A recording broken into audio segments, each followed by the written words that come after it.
So the outline of today's workshop is as follows. So first, I will share some exercises, and when I'm speaking about exercises, of course there are lots of more, and I'm absolutely sure that you are quite a sophisticated audience, and you have read a lot of books on coaching, on how to speak in public, probably even in English, and you know a lot, and you have a lot of experience in that.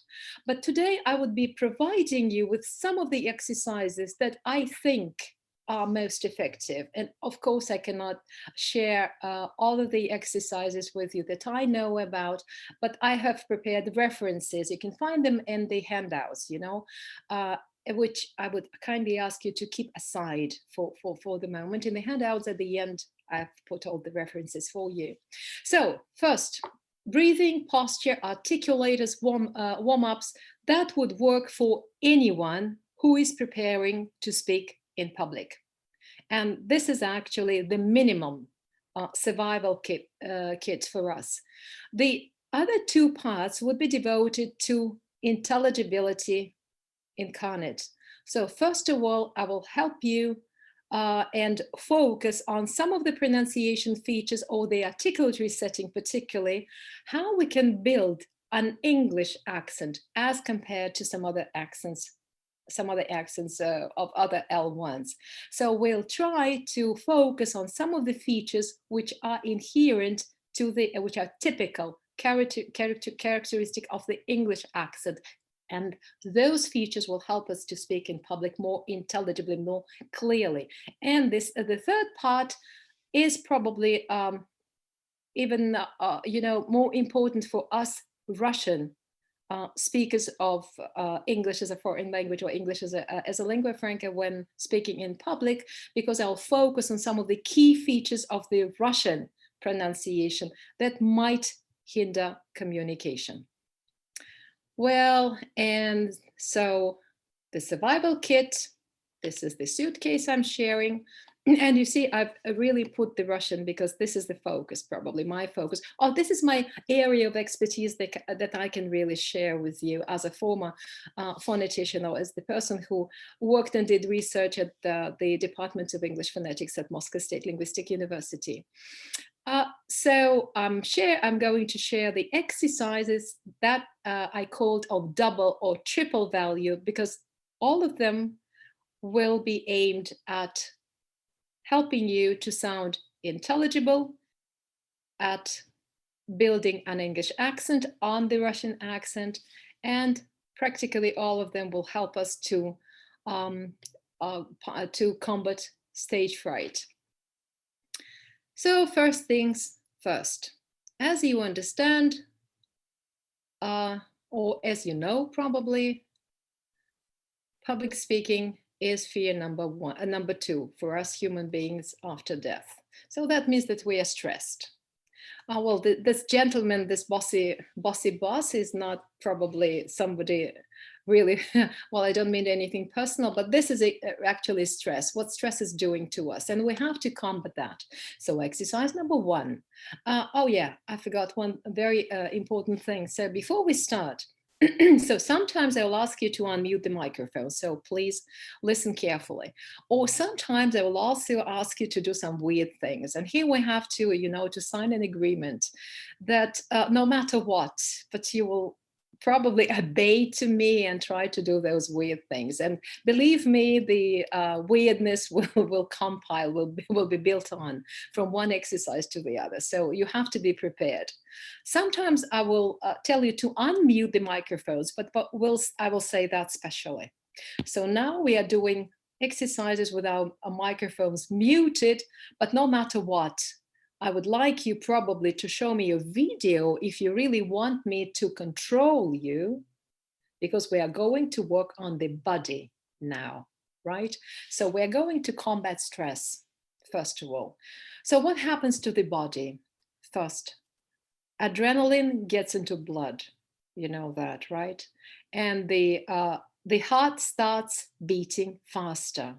And that will result in faster breathing. So we need to inhale and to exhale more frequently. And that will make our speech really rather abrupt and not that fluent and smooth. And anyway, if we really want to project our voice and all which is inside our nature nicely, so we have to calm down. So the first exercise for calming down is called ping pong or tennis ball, if you like. So please imagine that a little tennis ball, table tennis ball, goes from your mouth cavity down to the chest and then back from down there to the mouth cavity at regular intervals while you inhale and exhale. So please get the rhythm for you to calm down, but please watch this table tennis ball going down and up at regular intervals, and please breathe softly. If you like, you can even close your eyes now and do this exercise for some time. Over to you. Down and up. If you like, you can close your eyes. Down and up.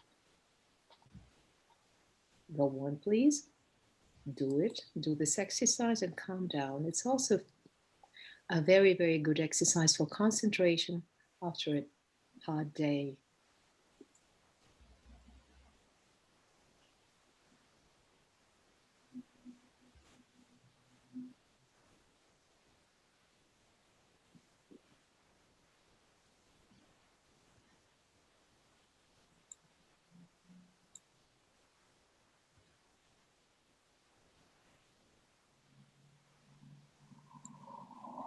So before you have fallen asleep, will you please get back to me? And if we were in class, I would ask you to pay compliment to each other. But here, it's not next to impossible to do that. At least think of something really nice when you open up and see familiar faces of your colleagues. And there is a whole evening, a nice evening in the middle of the week in front of you. Why I'm speaking about, paying a compliment or saying something very, very nice, because we really have to project some benevolence and some very good mood towards the audience, no matter what. The audience can be really hostile or friendly if we're happy enough, or indifferent. But anyway, we have to go through all this, all the time of presenting with a benevolent face, and we really have to think positively about that. I heard one piece of advice from, you can invent your own mantras, but you have to love the audience instantly, just within a click. So think like, I love you, something like that. But I really love one of the mantras that I inherited from one coach in public speaking. He said, whenever I step in and stand still in front of the audience, I'm saying to myself, "Родненькие вы мои." And this "Родненькие вы мои," so, makes you smile. And you have to get back to that throughout the talk. So the first thing is ping pong. So please recover the breath. And second one, of course, think of something really positive to project your good mood to the audience. Now, it's not yet all. Probably we have calmed down partially, but something else might happen. This is what might happen. Of course, it's a little bit of an exaggeration, but when we are stressed, we cannot control our body, and our body really reveals our stress. This is one thing which we have to cope with. And the second thing that we have to cope with is, of course, the resonator, because it is not only the upper part of our head, or it's not only the glottis plus the mouth cavity where the sounds actually are being articulated or formulated, but being formed. But it is the whole body, starting from the diaphragm. This is where the belly is, right? And up to the top of our head. And those of you who might have physical, the background in physics, so you would probably imagine it even better. So the bigger the resonator, the louder, the more profound your voice is. And we can project it even to the back rows of the audience. And I would suggest that now we should take care about the posture. Here are some more images from you. I hope that many of you who are like about my age, or probably who have sort of the same experience, would recognize the figure in front. So this is Sophie Loren, a famous Italian movie star or film star. Have a look at her posture. So she is keeping straight, and this is a posture of confidence on the one hand, but she's also a trained actress, and she knows that she has to keep that posture in order to project the voice in full. There is another figure, of course, a statue of Lenin, who was an outstanding orator as well. And you see, this is the posture of confidence and probably some influence. But anyway, both of them are straight. So how to keep the body straight? And let me explain what exactly it means. Have a look. So this posture, which fits good preparation, or a good position for speaking in public, is the connection, the correct connection between the head, the neck, and the back. If you have a chance, well, after the class, if you're interested, after this workshop, if you're interested, you can stand against the wall and feel all those dots connected, just like ballet dancers usually do. Of course, in this picture, the figure in the middle is the correct posture, because all those dots are connected in a straight line. Sometimes, you know, in yoga exercise, they would say, you know, you have to get, if you wish to be connected with the skies, well, there is a golden thread going through you from your feet, from your toes to the head, to the tip of the head. Probably that's a good image that you might remember. But let me explain to you what might happen to us if we do not keep this posture. If we protrude our head forward, which is a common thing for most of us. If we are stressed, we cannot control that. Then the voice becomes husky, and we actually make the resonator smaller. You see, we really start speaking with the mouth cavity only, and this resonator is not enough. The other picture, this is V in Russian, right? So the right one is when people pull the head back. And you know, when people pull the head back, then they tend to sound monotonous. Or sometimes psychologists say that those people might even be depressed. So please beware of those two not very right figures, and try to keep the posture like that. So I've given you the image of a golden thread. There are some more exercises and some more images for you. And the first exercise is called a nail. Well, I would like probably some of you, please, at random, I would not just pick on you, say, where do you think fear is hiding in our body? Anyone can unmute the microphone and say something. Maybe in head? In the head, right? Head. Yes, this is the worst organ, I would say, from the point of view of stress or anything, you know, and originating fear and triggering fear. Yes, of course, everything in the head. This is something we have to control. But now we are talking about the, but we're not yet there. Any other suggestions? Somewhere in the stomach. Somewhere in the stomach, because there is a proverb, right? There is a saying, and you should have the guts, the courage. Nearly there, also possible. We have to relax that part, the belly as well, and particularly because there is a diaphragm very close to that. But the first lady, sorry, I didn't spot the name, said that this is in the head. Nearly there, if we're talking about the physical position, actually the fear is hiding in the neck. Because whenever we, as animals, when we see some danger or we are afraid of something, we raise our shoulders to hide this organ, no matter, well, what service it's actually doing to us. So we are raising shoulders and they shorten the neck. So the first exercise for combating fear is to drop the shoulders and to put this head somewhere up there. So there are several exercises besides this nail that I'm offering. So imagine that your head is on the second floor and the shoulders are on the first floor. Think of that. And I hope those of you whom I cannot see now are doing it together with me. So please imagine that your head is on the second floor and your shoulders are on the first floor. You can also imagine that there is a wet, which is would make it very, very heavy, a wet military coat on your shoulders. And so you would, if you step in front of the audience, remember probably this image. And now we are going to relax the shoulders. I really wish I would see each of you, but if you prefer to keep your videos off, then it's okay up to now. But then there will be a moment when I would ask you all to switch it on for your own sake, you know, and it will help you for your own benefit. So the nails.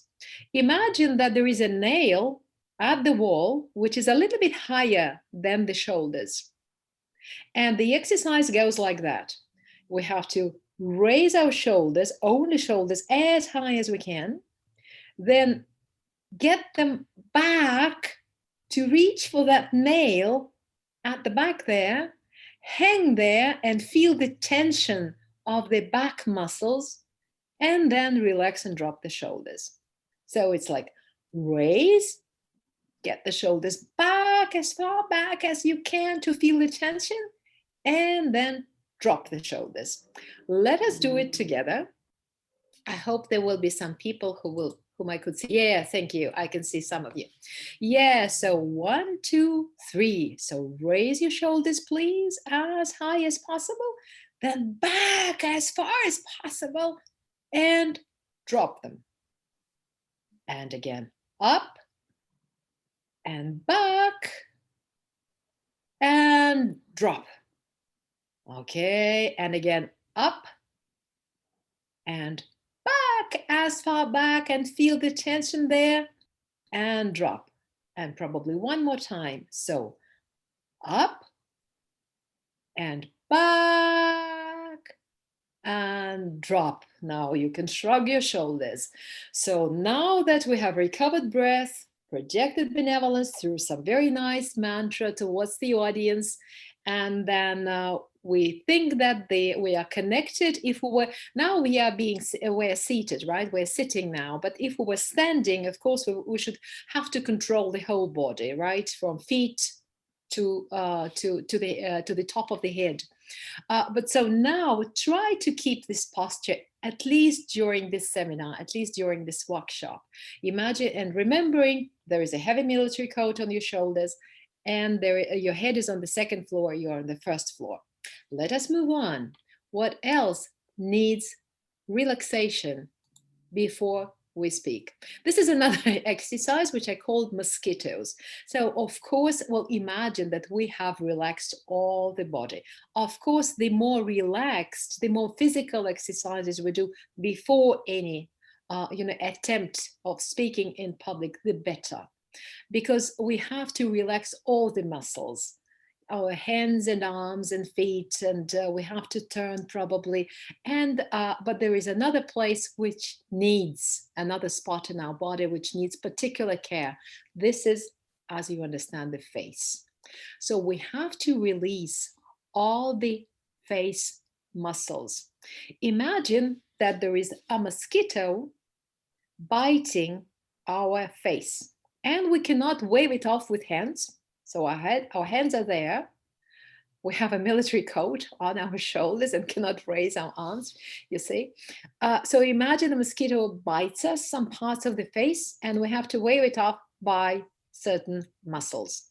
So imagine that a mosquito is on your right cheek. Wave it off. On your left cheek. On the upper lip. On the lower lip. In the right corner of the mouth, in the left corner of the mouth. I warned you there would be something weird that I'm offering, okay? So please, please don't worry. Okay, in the middle of the forehead, somewhere there, okay? On the right eye, on the left eye, And again, on the tip of the nose. Imagine there are mosquitoes biting all over the face, a lot of them, just like in the picture. All of them. Yeah. Well, please do those exercises, probably before the presentation or even in the morning, just before the presentation day, before the event takes place. Usually the presenters are given a special place, a special room probably, where they can be prepared. Take advantage of that privacy and do those exercises before that, or on the way. If you, for example, driving a car to the event, then well, that's a nice place, a nice place probably to do those. Well, probably not when driving too fast. Well, that's, be cautious. Okay, then we have warmed up all the face muscles, or just the majority of the face muscles, to project emotions, right, on the one hand, but also we have to do something with the organs of speech. Again, because these are called articulators and they have to be warmed up, just like sportsmen rub their hands, right, before, for example, weightlifting or any sports exercises. You know, you have to warm up not to get ill. Here we also have to physically relax on the one hand and at the same time to warm up. And of course, lips would play a critical role in shaping sounds. So let's chew the lips. Chew the lips. We can bite them. The lower lip, the upper lip. Yeah. Well, to relax the muscles, the lip muscles, we can do like that, like horses do, right? Try to do that.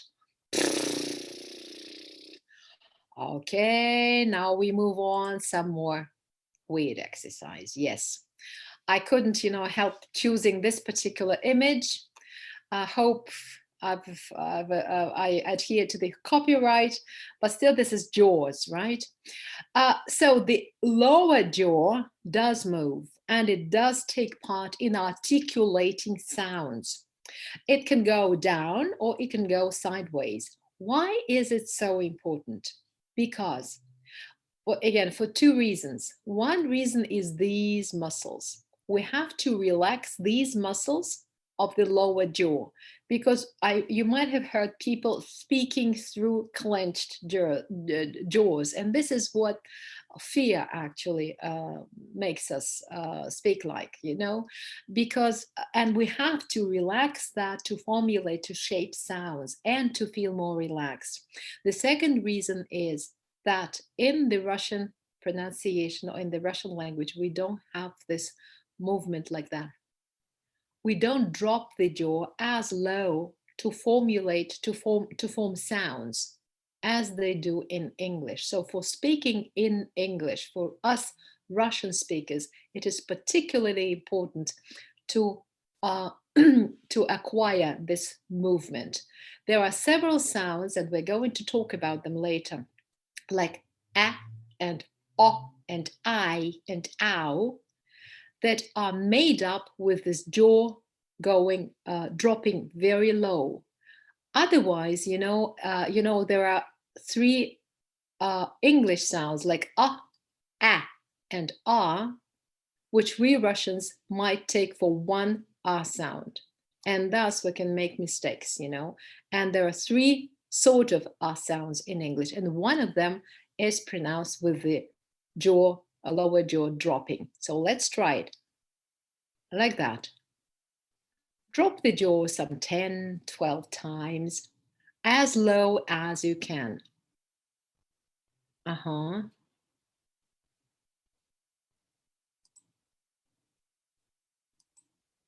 Absolutely wonderful audience. Thank you. Yeah, you can also go from left to right if you like that, but be careful not to twist it. So we have the lips, the jaw, or the face muscles, the shoulders, right? Probably the whole body. And there is another one. Tongue. Wow. This is the most important articulator. Let us bite the tongue from the very tip backwards. bite it and chew it from the very tip backwards. Bite it, chew it, particularly the tip. The tip plays a great role in articulating English sounds. Our tongue is not that trained for that, you know. That's why our speech is not always that clear and intelligible. This is one of the reasons why we sometimes sound unintelligible, because we just have different pronunciation and different articulators. The articulators is the same, but they are not trained like that. So bite the tip of the tongue, chew the tongue, rub it. And now if you move the tip of the tongue from the teeth backwards along the on the upper palate, from the teeth backwards up there, you will feel that there are some bones behind the teeth. Has everyone found? Behind the teeth there are some bones, right? They are called alveoli. So please remember the tip of the tongue and the alveoli, because they will be essential, crucial for articulating English sounds, and they would give us the clue to the English smile, as I promised in the description of this workshop. Now, with the tip of the tongue against the alveoli, will you please click it like that? It's not very easy, but try. The tip of the tongue against the alveoli.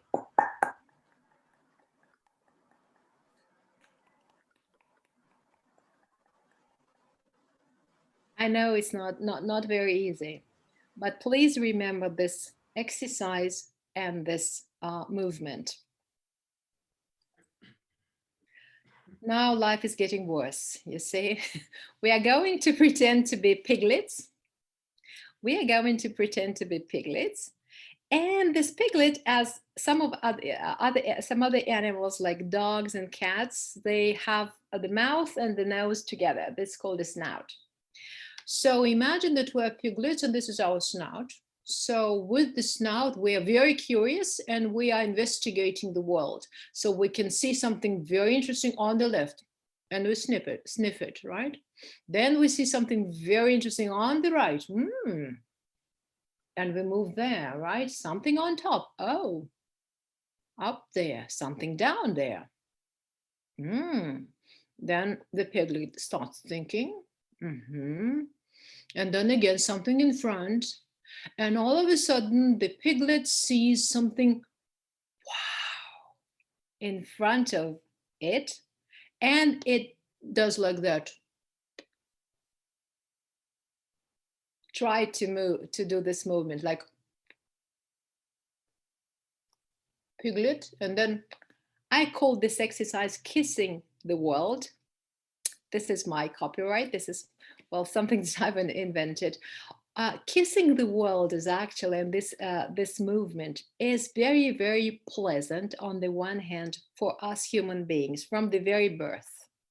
And believe me that if you do this kissing movement when you are really indignated, or when you're really shocked by something, when you really hate something, if you do those movements, you just bit by bit, you will calm down and get to some more benevolent mood, particularly probably to some person who has irritated you so much. But this also, my question to all of you is, and you can, those who would be prepared to answer, please unmute your microphones. So what kind of English consonant or what kind of English sound does this movement remind you of? Wow. Like wow. Wow. Yeah, wow, it's a whole word, right? That's why I practically, I connected it with this, great surprise and astonishment. But this is what sound, right? So let us kiss the world and say, you can unmute, all of you can unmute the microphones now. And I would really love hearing all of you pronouncing that after me. So, whoa, Yes,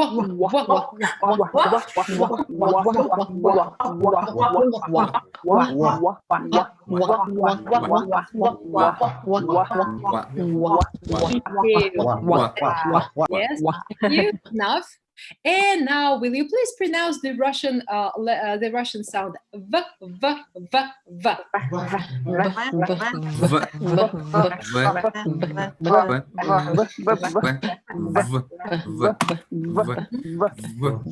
Perfect. You are very good at both, I would say. So now let us try and show them in contrast, because you see, again, just like with dropping the jaw, we are not prepared, we are not used to whoa, whoa, whoa. We don't have the sound like that. So let us show, let us try the difference, like v, w, v, w, v, and you can control yourself in the Zoom. This is what Zoom is for. Great.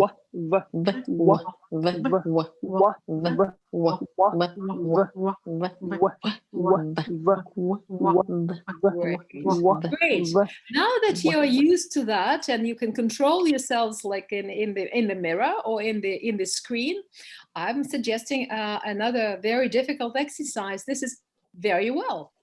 Very well. Victory. Very well. Very well. All together. Very well. Very well. Very well. Very well. Very well. Very well. Very well. Very well. Very well. Very well. Very Very well. Very well. Very well. Very well. Can you stop for a second? I hear some of you saying very well, you know. You kiss the world only once on this phrase. Very is just like Russian Vitya, Vasya, like that. Well is this English sound. So it's very, just so you could see the teeth, and then well, like kissing the world. So please control yourselves and do it a couple more times, please. Very well. Very well. Very well. Very well. Very well. Very well. Very well. Very well. Very well. Very well. Thank you. And now a more difficult exercise is to win a victory. To win a victory. Try that. Win a victory. To win a victory. Win a victory. To win a Win a victory. victory. To win a Win a victory. victory. Win a victory. Win a Perfect. Perfect. Now after me, I will just pronounce these pairs.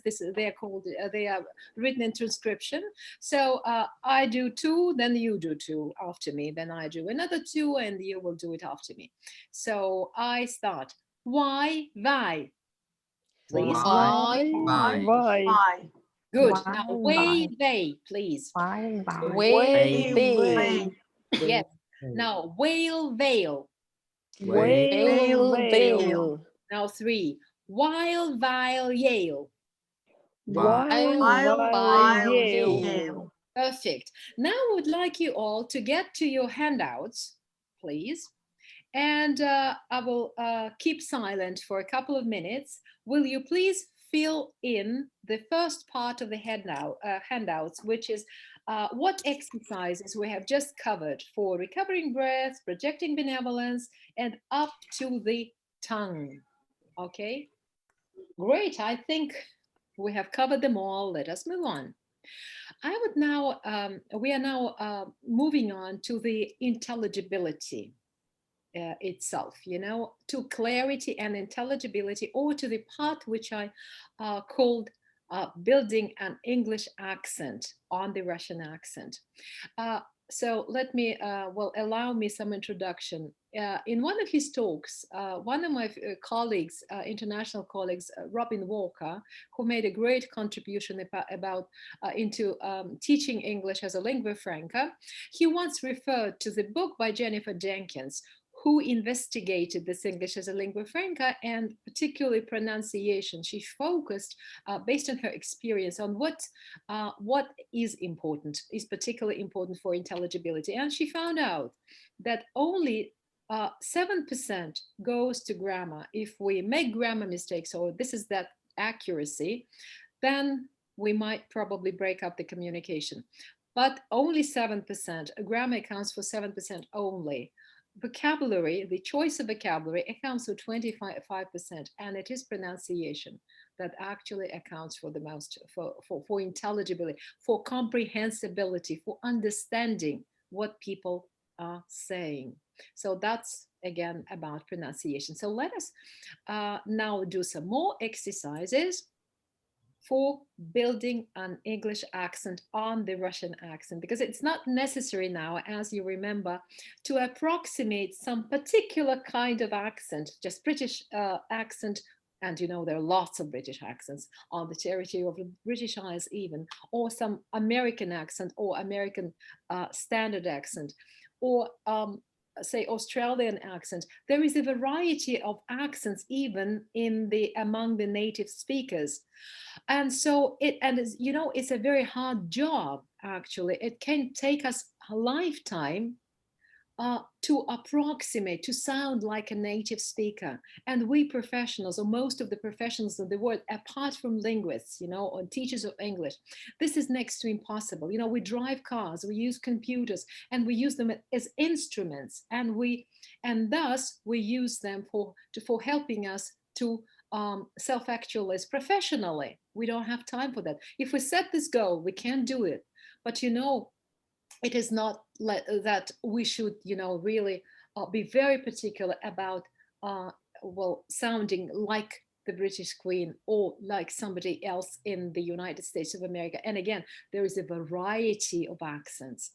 But if we talk about building, but there are some features that are particularly important or that would make our speech more intelligible. Now I suggest an exercise which is called blowing out a candle, and it's also a double value exercise. If you put your now hands on the belly, you said there is also fear hiding there, right? Or exactly on the diaphragm, right? And imagine that we are trying to blow out a candlelight. We cannot do it smoothly, then the light would not go, you know. So we have to do it abruptly. And please, when you do it, please will feel how your belly shakes or moves like that. So we do it like, could you do it? Try and do it. And feel the diaphragm, the belly going.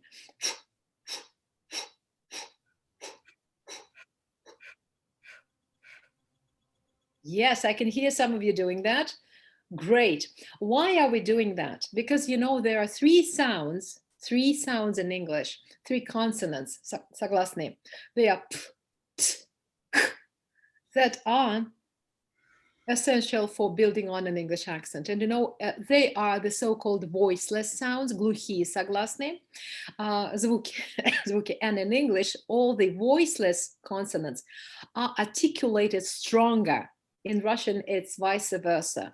And particularly, you know, all the three of them, like, if you keep the hands there, you will feel it also. So they are pronounced with more articulatory effort, and they make more noise. And if there is more noise, then that means people can hear that noise better. So it's like, try the three of them, all of you, please.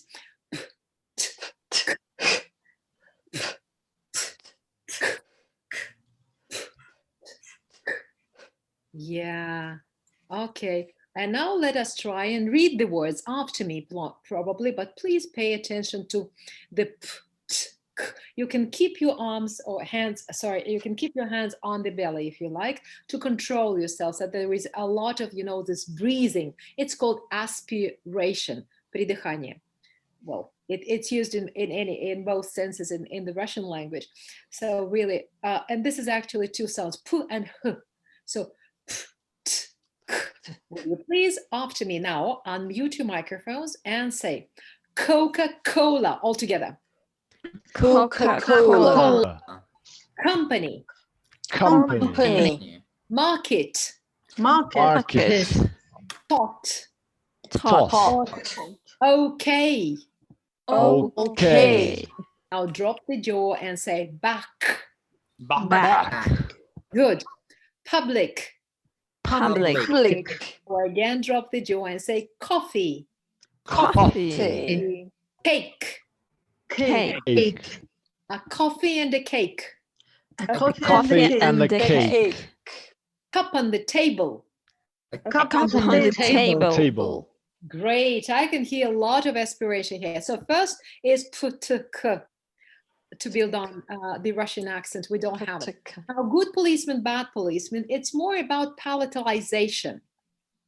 Palatalization is смягчение согласных. In Russian, we differentiate kon, konь, kol, kol. These are two different words. In English, well, they can't do it like that. Let me probably help you with understanding how palatalization works. Now, will you please say, put the tip of the tongue, you remember, on the alveoli and say la la la la la la la la la. This is the exercise for the so-called bad policeman. See, and now say la la la la la la la. And now try. This is for good policemen. And now try and compare la la la la la la la la la La la la la la la la la la la. Good. And now will you please tell me what is happening inside your mouth? What can you feel different? Becomes different. La la la la la la.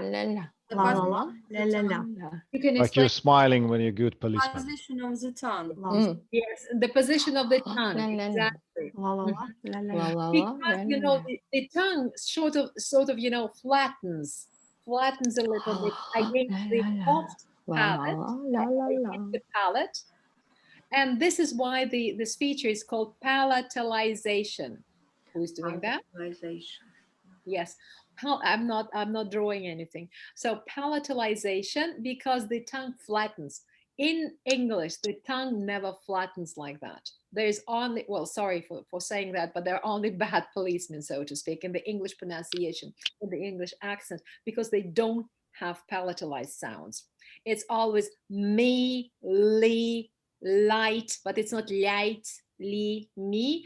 You know, it is not so much about intelligibility though, but it would result in better staccato rhythm, which is inherent to the English speech.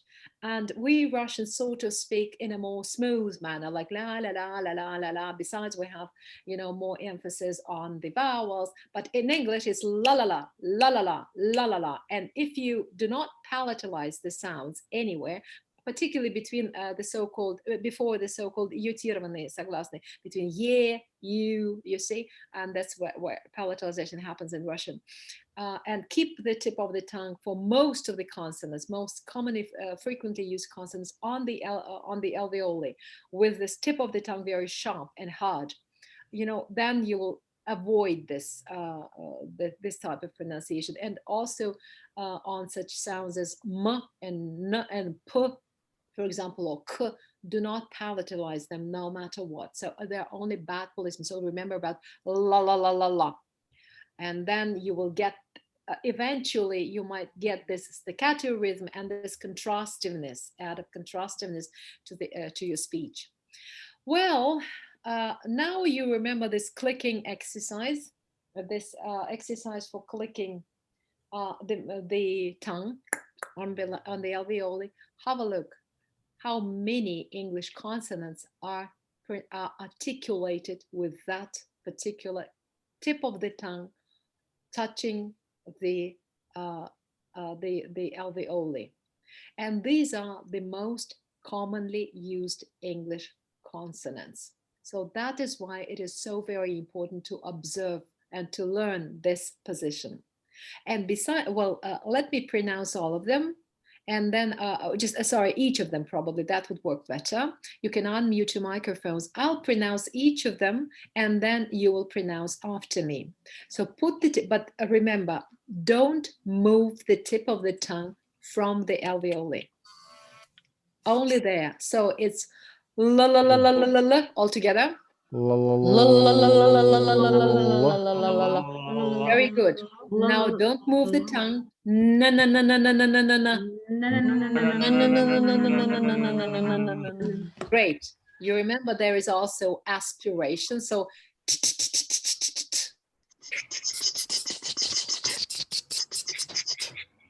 Now, don't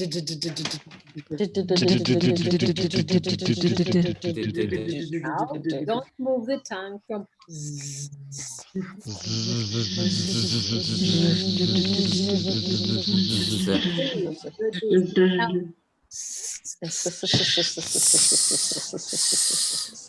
Now the tongue goes a little bit backwards, but still it's on the alveoli. Very good. And now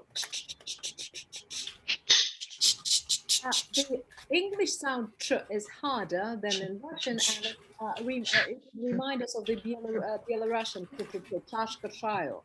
So it's just as hard as in the Belarusian. You know, this is a typical for that accent. So tr chashka trial, but still the tongue is on the alveoli. Yes, and now curl the tongue and pronounce r. Another exercise which is very important for us. Let's take this pair of, for example, z and s. Will you please put a palm on the throat and pronounce z. Good. And now pronounce. What's the difference? What can you hear?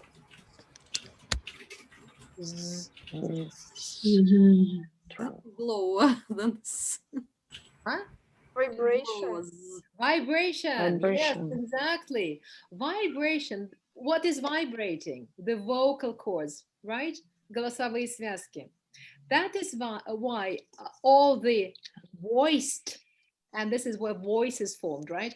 Where voice consonants, звонкие согласные, are called, well, you will feel this vibration on z, d, n, l, r.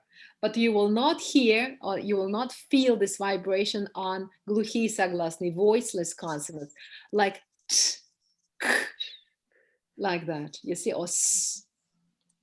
All right, now that we know that, and also now, will you please take a look at me, look carefully at me. I will try to pronounce each sound first in the Russian fashion and then in the English fashion, like that. And you will tell me how my face changes or what changes. So first Russian, then English. L, l, n, n. No. D, z, z, z. So, did you notice anything? How my face changes? L. You become more smiley. Exactly.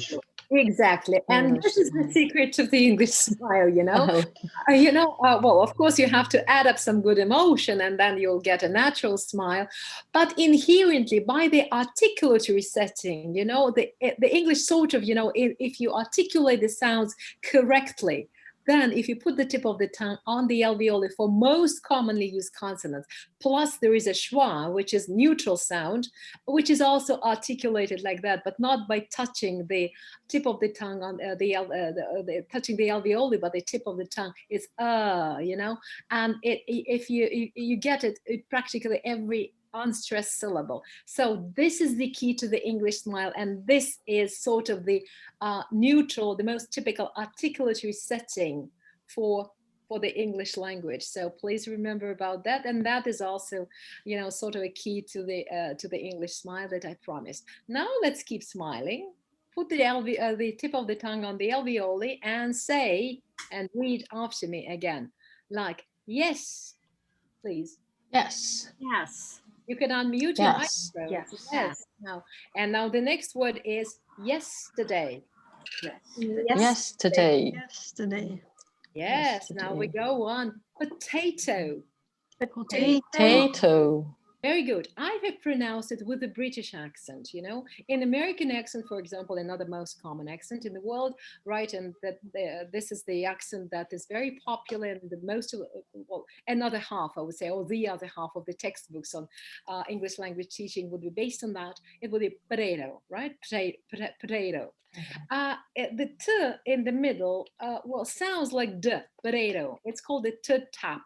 But for us non-native speakers of English, who are the majority in the world, you remember, it is advised to pronounce such t and d in the middle in the British fashion. And you remember I told you that the more noise there is, the better people understand us, the more intelligible we sound. So it's better to say potato, because otherwise we might mix up, or they, I mean the audience, when hearing us. And you remember that when the people they are listening to us, they have no visual support. They don't know what we're speaking about, unless they can only hear us and probably watch our lips. But nowadays, when people are wearing masks, it will be even more difficult, because we're reading lips. Actually, we're reading lips when we are talking to people, when we're communicating, and we are reading the lips. Of course, we have to keep eye contact when we are talking face to face, but lips are more important. That's why it's so hard to talk over the telephone. Yeah, this is a more difficult type of communication. So this is where articulation and voice go go forward. Okay, so t or better, because you will make a difference between better and better. I don't know, better, or ladder and letter.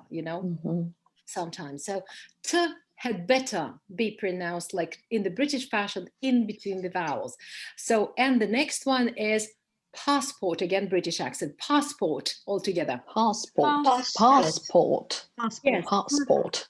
If you pronounce passport, or like they do in the American fashion, or if you add up sound whenever it is written, like carts, right?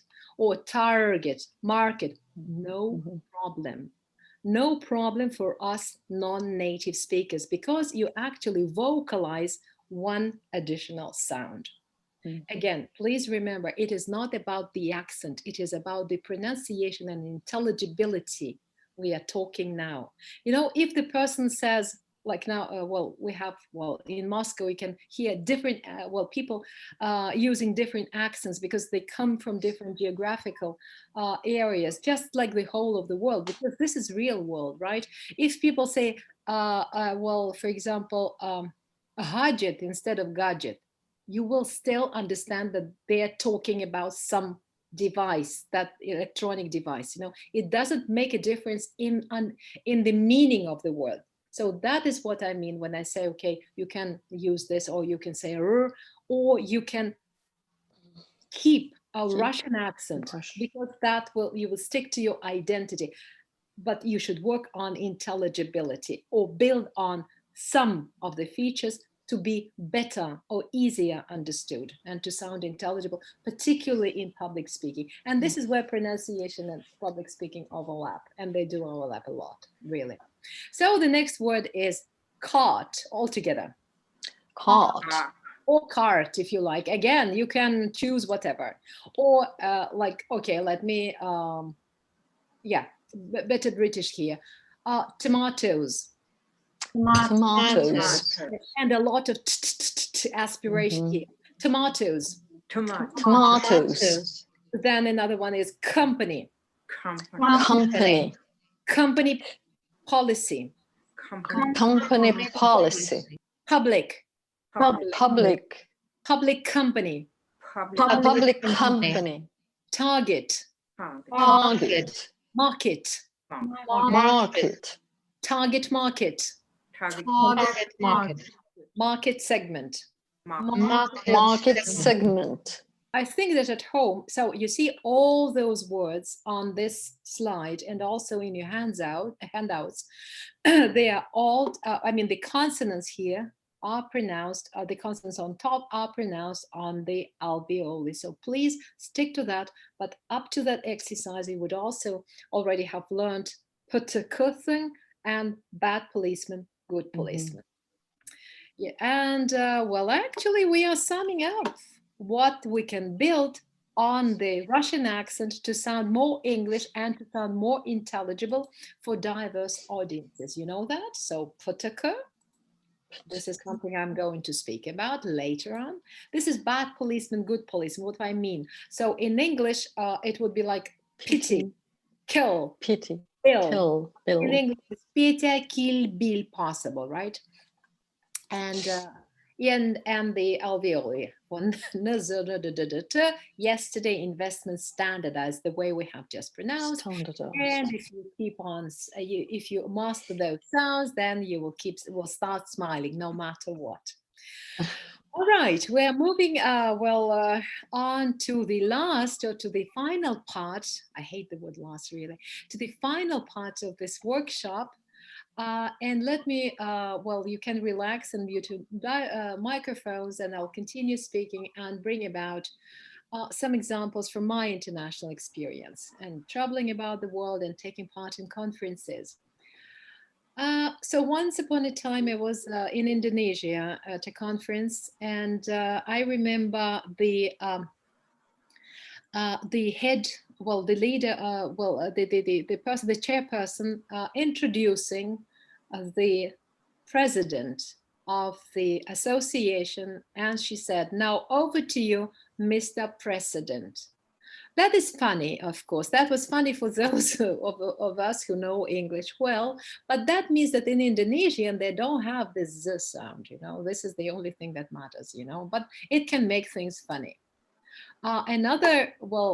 Try to guess what they meant by this word, benevolent. This Mr. President, who was given the floor, you know, he started his speech, and he was South Korean, by the way, and his native tongue is Korean, and he once used the word benevolent. Can you guess what word he meant? Benevolent. And I'm trying to approximate his accent. Benevolent, no? Benevolent, exactly. See how many consonants he changed, only because it is his accent.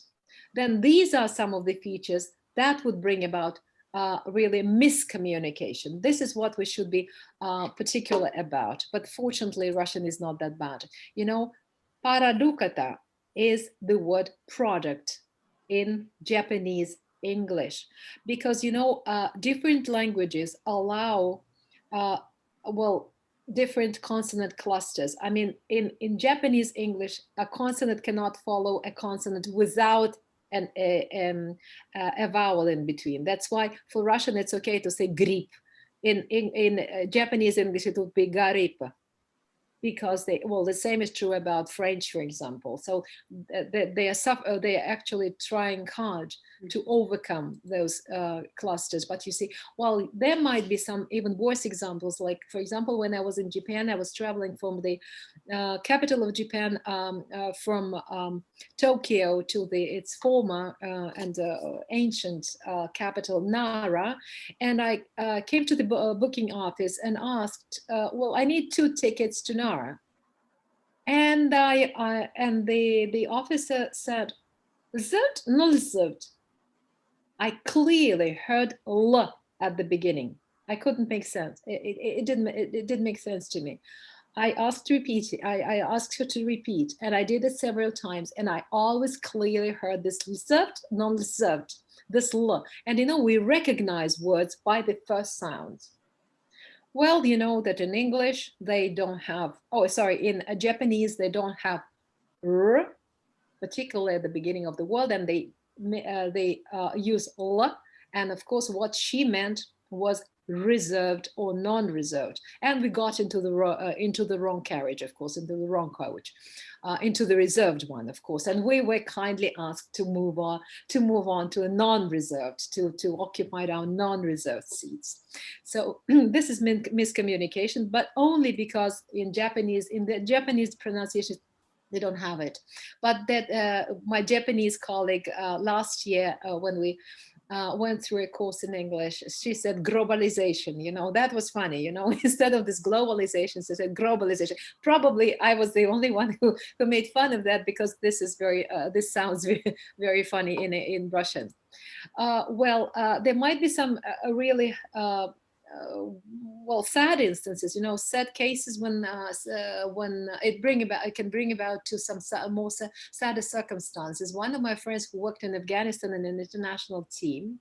Afghanistan is not the safest area in the world, and they were waiting for a van to come, and one of them was one member of the team was Spanish, and she was the first to notice the van coming, and she started crying, "Ban, ban," and they all dropped on the earth, you know, because they were thinking about Taliban.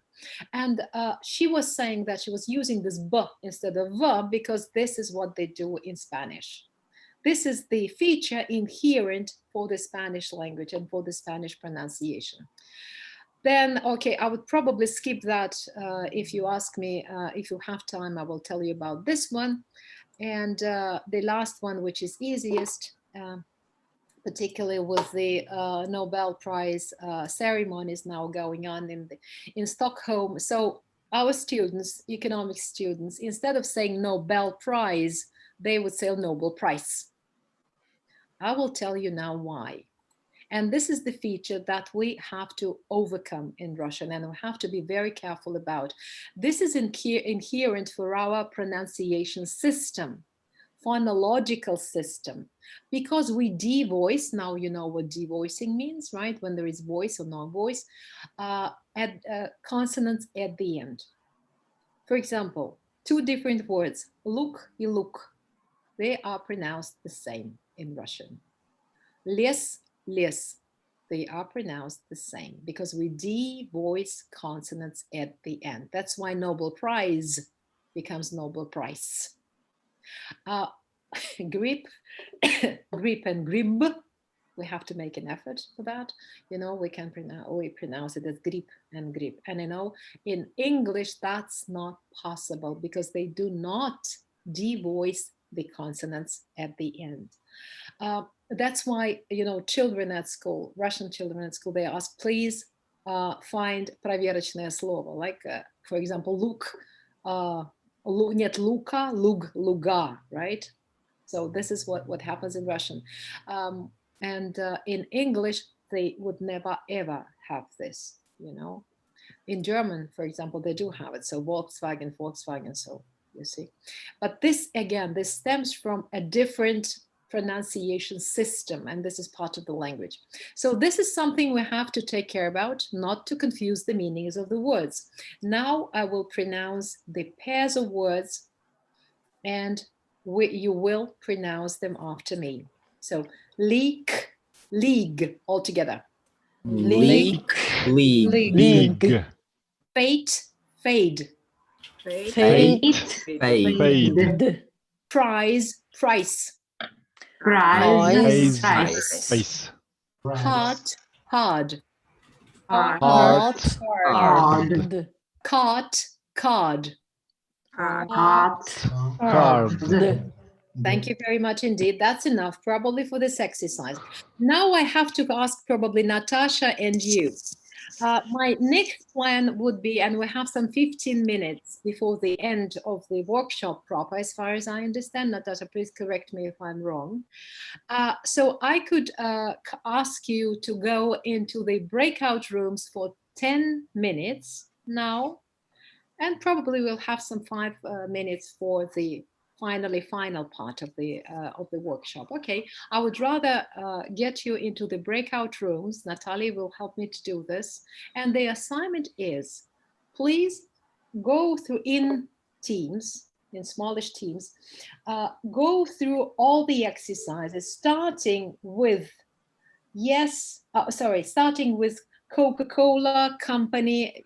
You can have a look at the handouts, Coca-Cola Company market, up to this last live broadcast. Help each other, or you can read all those exercises in turn. And the the task for the person who is listening is to control whether the speaker is pronouncing all those words correctly according to the recommendation that I have given. And please have as many rounds as you can during those 10 minutes. So Natasha, could you please help me to compose the breakout rooms for 10 minutes?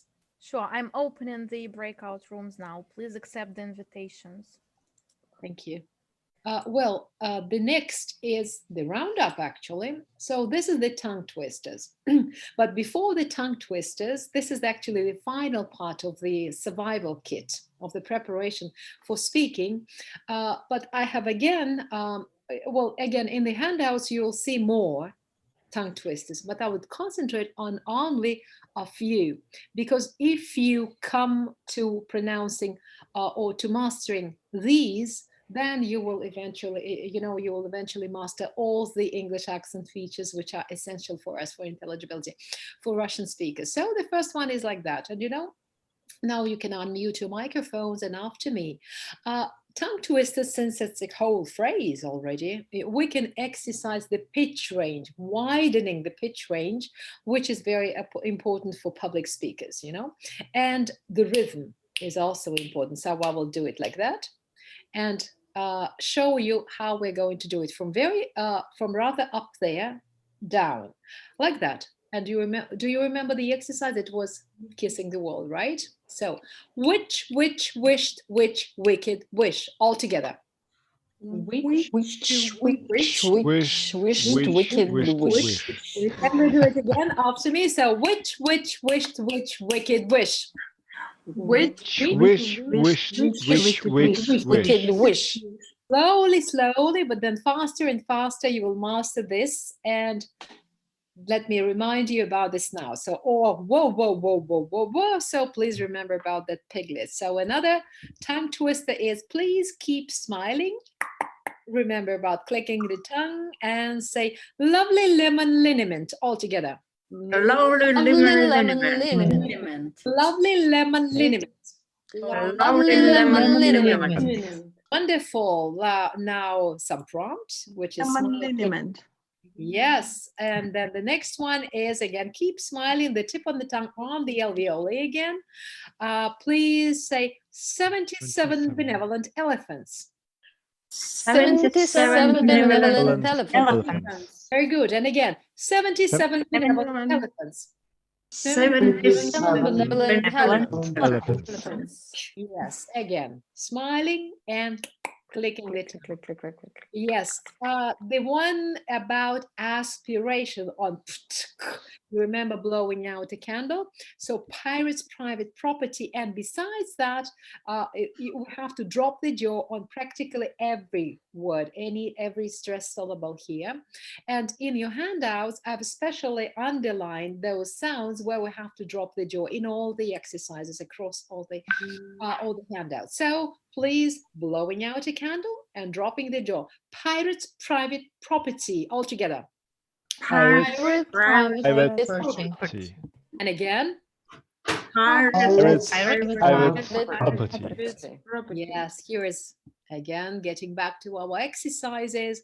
And the last one here is first you say like that and kiss the world, right? Oh, okay, let me show you the prompt, right? So that's a little bit tricky at the end, but we had to come up to something more complicated than just pigs and everything. So it's a combination of all. So it's like World Wide Web all together. World Wide Web. And please do not, thank you very much for B at the end, for keeping it voiced, right? So World Wide Web. World Wide Web. Yes, this is as much as I wanted to tell you today. And now our mission or our outline is complete. I really hope that you have learned how to fine-tune the body. That was part one, and the articulators with the help of those breathing posture and articulated warm-up exercises. Then I really hope that you have learned how to ensure clarity of speech by building an English accent on the Russian accent with all those ptk and alveoli and smile and all. And then and bad policeman, good policeman. And I really hope that you have learned how to avoid Russian-specific pronunciation features that may hinder intelligibility, with devoicing consonants at the end as one of them that are drew your attention well to. Now, this is the end. And I really stop sharing probably here. And thank you very much for being a wonderful audience. We are not yet finishing because I will be very happy to answer your questions. But now I'm passing over to Natalia.